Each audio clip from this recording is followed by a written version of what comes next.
नमस्कार, मैं हूं वरुण कुमार। आप देख रहे हैं इंडो नेपाल टाइम्स। आज हमारे साथ मौजूद है मुजफ्फरपुर के सांसद अजय निषाद। आज उनसे बातचीत करेंगे कुछ राजनीतिक परिदृश्य पर, वर्तमान परिस्थिति पर और खासकर उत्तर प्रदेश चुनाव पर, जहां का इन्हें प्रभारी बनाया गया है। वहां पे चुनाव प्रचार में ये लगेंगे और आने वाले दिनों में उत्तर प्रदेश का चुनाव जो है वो दिल्ली तक जाता है। उसकी जो गर्माहट है इस सर्द हवा में, उसकी गर्माहट जो है वो दिल्ली तक जाती है। तो हम बातचीत करेंगे सांसद अजय निषाद जी से। अजय निषाद जी, आपका स्वागत है हमारे न्यूज स्टूडियो में। चलिए, धन्यवाद जी। वर्तमान में जो अभी जो राजनीति चल रही है और खास करके उत्तर प्रदेश की जो है, उत्तर प्रदेश एक बड़ा तबका है, वहाँ से दिल्ली की ज़्यादा सियासत होती है। क्या लग रहा है आपको उत्तर प्रदेश चुनाव को लेकर, क्या आकलन है आपको? कहते हैं कि केंद्र की राजनीति जो है उत्तर प्रदेश होके ही जाती है। माननीय नरेंद्र भाई मोदी गुजरात छोड़ के बनारस से दूसरी बार सांसद हैं और प्रधानमंत्री हैं। उत्तर प्रदेश बहुत बड़ा प्रदेश है। लोकसभा की संख्या अगर देखेंगे तो 80 है और विधानसभा 402 है, तो बड़ा प्रदेश है। और आज के डेट में वहाँ चुनाव है। माननीय मुख्यमंत्री योगी जी बहुत अच्छा काम कर रहे हैं और सबसे अच्छा रहा कि उनके कार्यकाल 5 साल पूरा हुआ। लॉ एंड ऑर्डर बहुत सुधरा। क्रिमिनल यूपी छोड़ के भागे नहीं तो मारे गए या जेल में बंद हैं।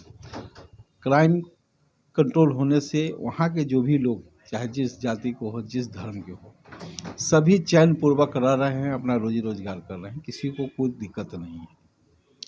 अमन शांति का माहौल उत्तर प्रदेश में एक ज़माने में जब अखिलेश सपा का शासन था तो वहाँ दंगई, लूटमार, गुंडागर्दी जो है बहुत चरम सीमा पे थे।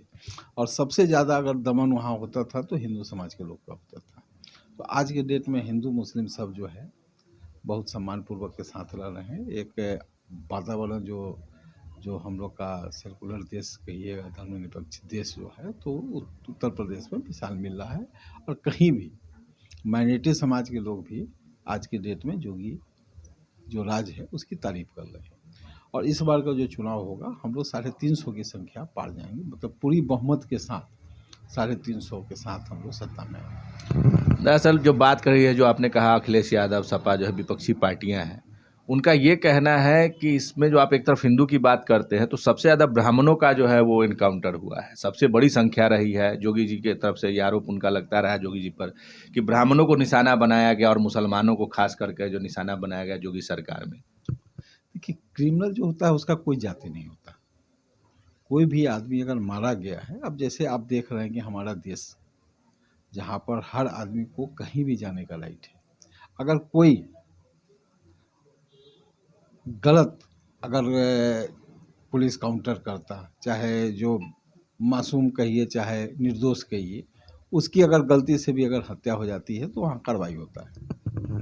ठीक है, तो उसमें जाति या धर्म के नाम से जो तोड़ रहे हैं, खासकर जो ब्राह्मण समाज के बारे में कर रहे हैं, चाहे माइनॉरिटी समाज के बारे में कर रहे हैं, तो जो अपराधी है वही मारे गए।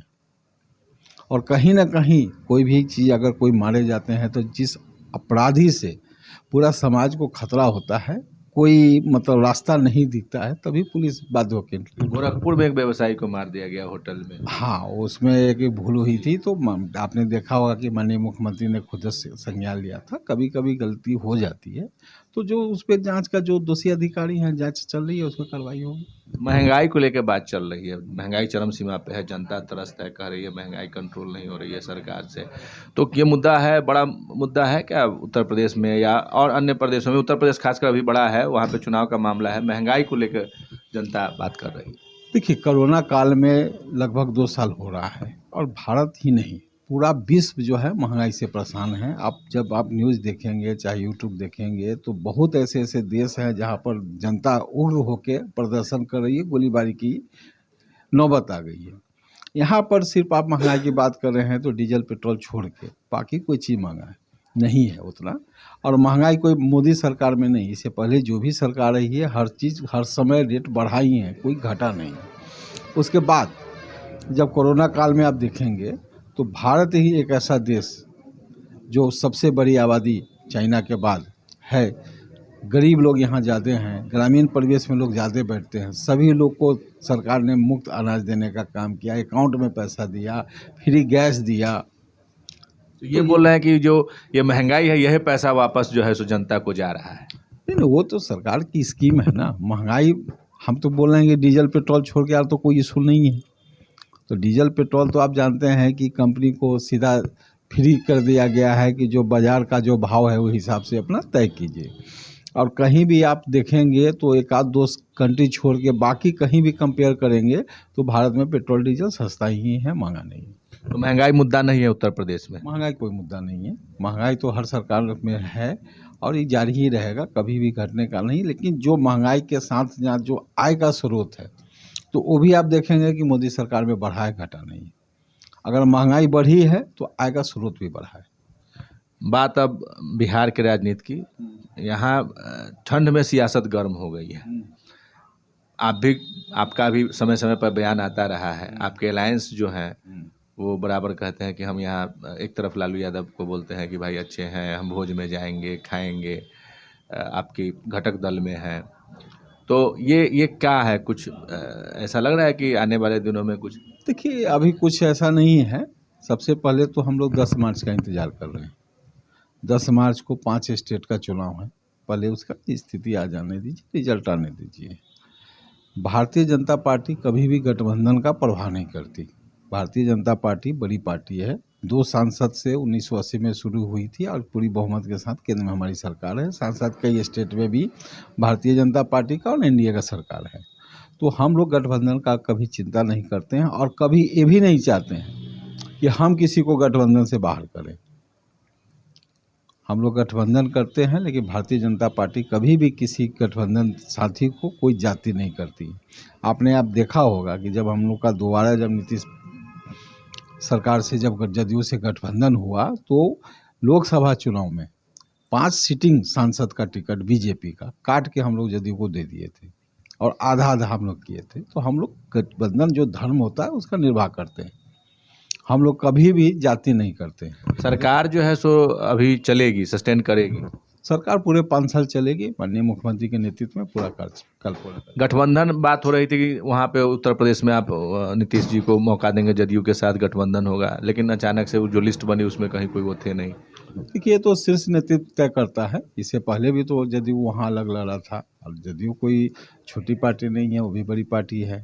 अरुणाचल में भी उसका विधायक रहे हैं, साउथ में भी सांसद रहे हैं, उत्तर प्रदेश में भी उनके विधायक रहे हैं। तो राष्ट्रीय पार्टी बनने के लिए आप बिहार से जब तक ले आप बाहर नहीं जाइएगा, बाहर आपके प्रतिनिधि नहीं चुने जाएंगे, तब तक आपका राष्ट्रीय पार्टी का दर्जा नहीं मिलेगा। तो ये तो एक प्रक्रिया है और ये ज़रूरी नहीं है कि हर स्टेट में हर आदमी के साथ गठबंधन हो ही जाए। तो मतलब ये है कि अंडरस्टैंडिंग बनी हुई है बिहार के लिए कि बिहार में सरकार चलेगी, बिहार में सरकार कंटिन्यू करेगी, आगे जहाँ जिसको जो अपना लड़ना है वो अपना लड़े, उसके लिए हाँ उसके लिए कोई दिक्कत नहीं। तो फिर मुकेश सहनी से ऐसा क्यों कि उनसे दूरी क्यों? वो उनके ये क्यों शीर्ष बोलता है कि नहीं अब जो है सो ये नहीं करना, आप हम आपके साथ होंगे, या वो बड़ी नाराज़गी जताते हैं, बार बार राजद की तरफ की बात करते हैं कि नहीं हमारे वो अच्छे नेता हैं, हम उनके मार्ग को फॉलो करते हैं, लालू यादव हमारे बड़े शीर्ष के नेता हैं और मैं उनको हमेशा फॉलो करता रहा हूँ। तो उनके साथ क्यों ऐसा? कि भारतीय जनता पार्टी ने उनको बहुत सम्मान दिया। अब उनको निर्णय करना है कि कहाँ जाए, वो तो उनको निर्णय करना है। हम लोग तो हैं ही, कोई दिक्कत हम लोग से कोई दिक्कत नहीं होगी। विधानसभा में आंकड़ा पूरा है कि अगर वो जाते हैं तब भी कोई फर्क नहीं पड़ेगा आपके आंकड़े में, जो है सरकार चलेगी? नहीं, सरकार तो बराबर कर लेंगे, पूरा 5 साल करेगी। अच्छा, ये जो अभी फ़िलहाल अब ये आपका जो बोचहा एक खाली सीट है आपकी, वहाँ पे वीआईपी का कैंडिडेट था, मतलब थे जो स्वर्गीय मुसाफिर पासवान जी जो विधायक थे, सीट खाली हो गई है। भाजपा वहाँ अपनी दावेदारी कर रही है, वीआईपी के खाते में सीट है, बीजेपी दावेदारी कर रही है, कितनी तैयारी है उसको लेकर के? देखिए वो सीट जो है पहले भारतीय जनता पार्टी का ही था। बेबी कुमारी वहाँ से निर्दलीय विधायक बनी थी और उसके बाद उन्होंने भारतीय जनता पार्टी का समर्थन भी किया था। पार्टी प्रदेश में वो पदाधिकारी भी रही थी, लेकिन किसी कारण से वो सीट उनको दे दिया गया। अब वहाँ वो चुनाव है तो भारतीय जनता पार्टी के जितने भी कार्यकर्ता हैं वो लगातार दबाव दे रहे हैं, मुझ पर भी दे रहे हैं, शीर्ष नेतृत्व को भी दे रहे हैं, जिला प्रदेश अध्यक्ष को भी दे रहे हैं कि यहाँ पर भारतीय जनता पार्टी अगर चुनाव लड़ेगी तो हम लोग आसानी से चुनाव जीत जाएंगे। तो चुनाव भारतीय जनता पार्टी लड़ेगी बोचहा से? टसल जारी है।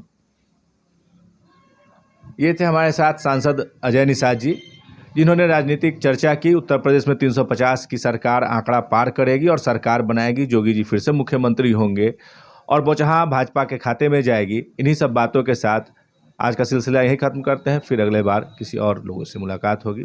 नमस्कार।